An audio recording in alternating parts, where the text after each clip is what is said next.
There's a woman in town. We have not necessarily been friends over the years, but we bump into each other every so often. We're on the different sides of the political spectrum, and that does not make us enemies, but it does make us a bit, cool because we don't have much common ground.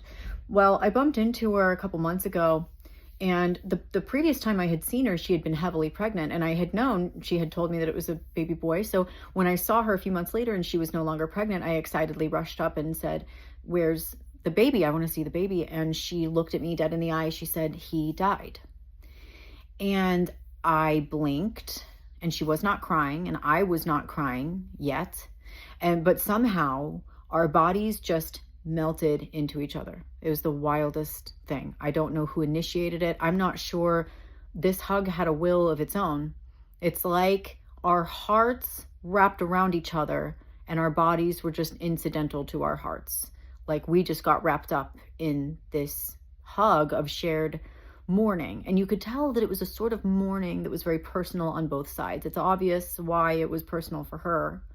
From my side, it's a little less obvious. My son, for the first 16 months of his life, suffered with eosinophilic esophagitis and some other awful enterocolitis syndrome. And between those two things, he was in a state of constant pain. So I'm not exaggerating at all when I say that for 16 months, neither of us slept. I felt like the specter of death was just draped over my life. I also I kept Googling, can you die from sleeplessness? Because I didn't know if one or both of us would perish. We didn't. It was interesting, though, to say the least. I feel as though during that time I danced with death, not a willing dance. I was the victim of this circumstance.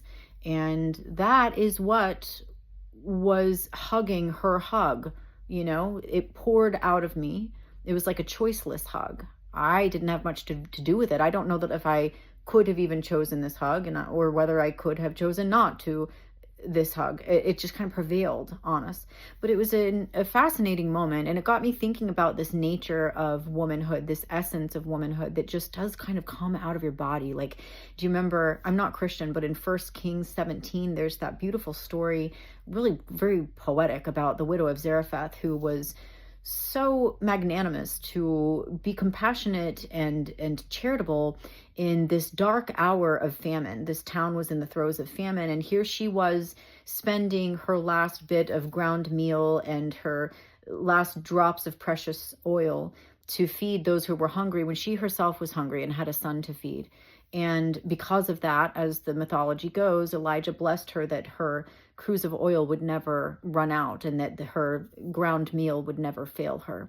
And that's kind of like a similar thing to that hug. Sometimes things just come out of nowhere, and it sprouts from a deep well of compassion that I think is the essence, you might say, of womanhood.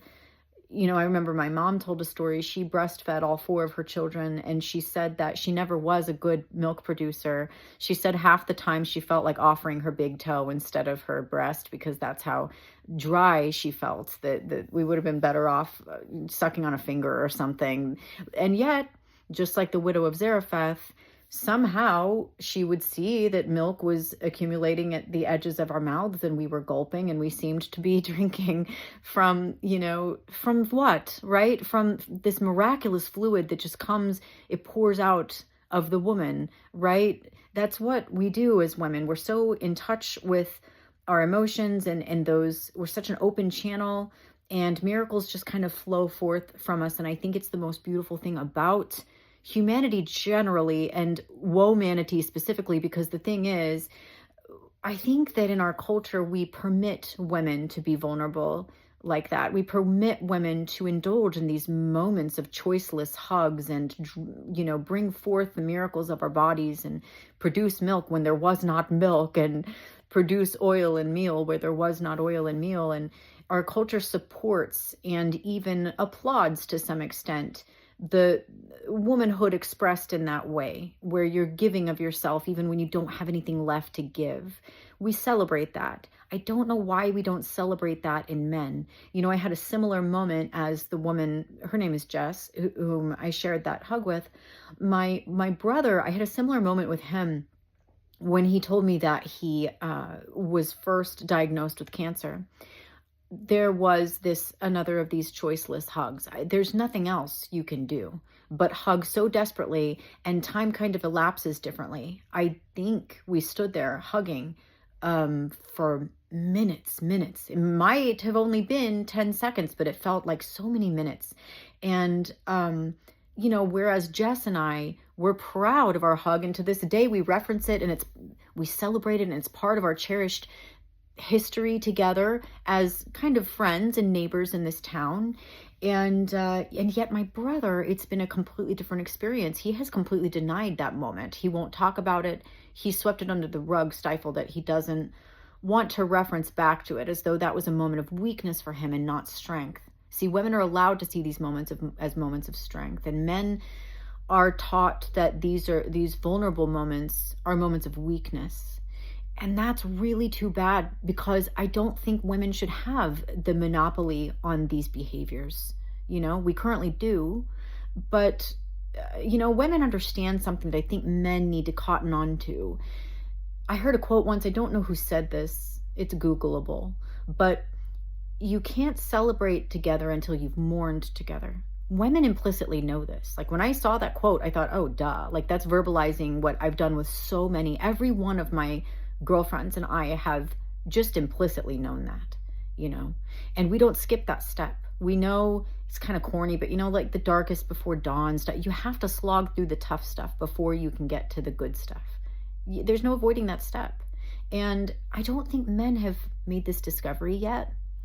I think you guys, especially now that we live in such a world where men are feeling less relevant, because women are a lot more independent. It used to be that men kind of made material provision for the family, and women made the house a home. We made kind of spiritual and emotional provision for the family. And now women are still making spiritual and emotional provision for their friends and family members, but they're also making material provision. And so men are feeling as though they don't have a role. And so you're seeing them trying to draw near to women and they see us kumbayaing. They want to come join our circle, our drum circle, and kumbaya with us. But they want to skip straight to celebrating. You can't do that. That's skipping a major step. You must have the choiceless hug. You must have the cancer diagnosis or the lost child or whatever it is. We must congregate around the loss and the pain. And then we get to celebrate together.